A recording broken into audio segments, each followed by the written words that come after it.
What if I told you that in early Christianity, there were groups that worshipped Judas, cheered for the serpent in Eden, and believed God was the villain? Yep, this isn't a Netflix fantasy. This is real church history. Today, we're diving into 15 Gnostic heresies so wild, so dangerous, that the Catholic Church had to erase them from existence. Get ready, because what you're about to hear will blow your mind. Let's kick things off with Manichaeism, the superstar of ancient heresies. Founded by Mani around 210 AD, this belief system taught that the universe is basically a cosmic tug-of-war between good and evil. But here's the twist. Everything physical, including your body, is evil. According to Mani, salvation meant escaping this evil flesh prison. Think of it as spiritual detox, but medieval edition. Emperor Theodosius I had enough and banned it in 382 AD. But Manichaeism stubbornly survived for over 1,000 years, even popping up in China. Next up, Priscilianism, aka the rebellious bad boys of Armenia. Led by Constantine of Mananalis, these folks believed the material world was evil and they weren't shy about fighting the church, literally. They sparked revolts and battles until Empress Theodora II came down on them hard in 843 AD. You could say Priscilianism got cancelled by the empire. But wait, things get spicier with Priscilianism. This Spanish sect mixed Gnosticism, strict fasting, and allegedly a little bit of sorcery.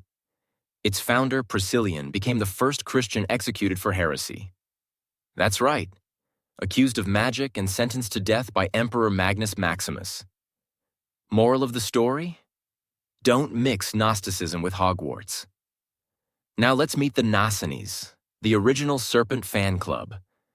Around 100 AD, they claimed secret knowledge passed down from Mariamne, a disciple of James the Just. Their symbol? The serpent. To them, the snake in Eden wasn't the villain. He was the hero, bringing knowledge to humanity. Suddenly, Genesis looks more like an M. Night Shyamalan plot twist. Speaking of serpent lovers, the Oites took it even further.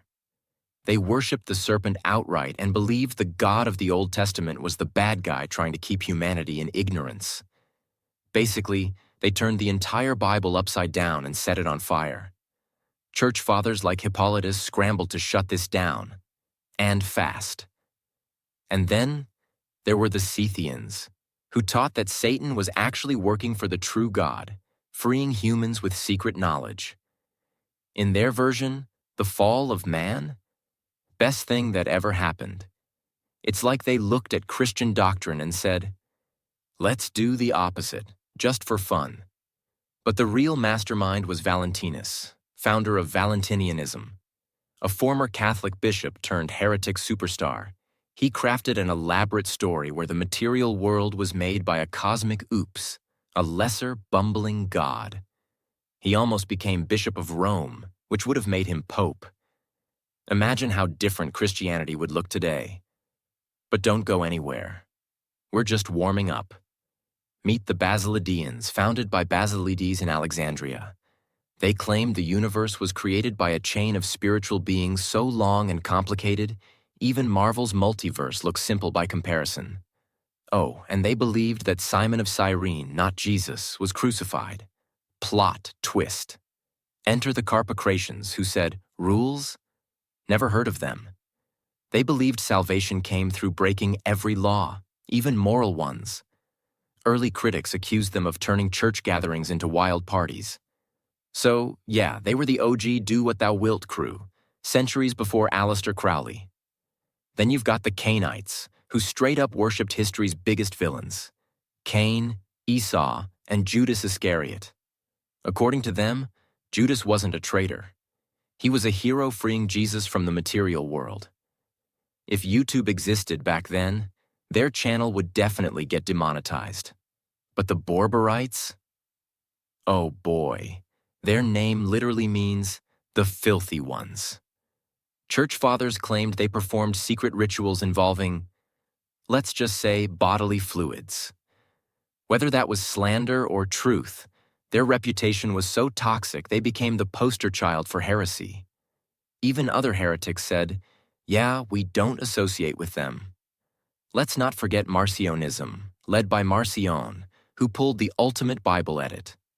He rejected the entire Old Testament and trimmed the New Testament down to fit his theology.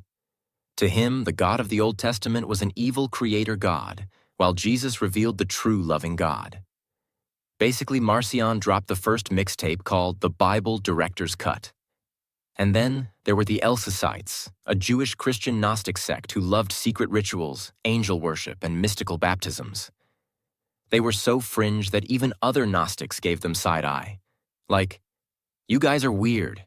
And last but not least, the Simonians, followers of Simon Magus, the guy from the Book of Acts who tried to buy the Holy Spirit. His fans believed he was a divine incarnation, and they practiced magical rituals, claiming angels, not God, created the material world. Simon Magus, the first Gnostic influencer with bad PR. All these heresies had one thing in common. They flipped the script. They challenged the church, rewrote the rules, and offered secret knowledge that made them feel like they were in on the universe's biggest conspiracy. And the Catholic Church? It fought back hard, with councils, condemnations, and sometimes very real swords. So, which of these 15 heresies shocked you the most? Was it the serpent worshippers, the Judas fan club, or maybe the filthy ones? Drop your thoughts in the comments. I read every single one. And if you want more hidden history and forbidden knowledge, smash that like button, subscribe, and check out my other videos on heresies that almost destroyed Christianity. Trust me, you're just scratching the surface.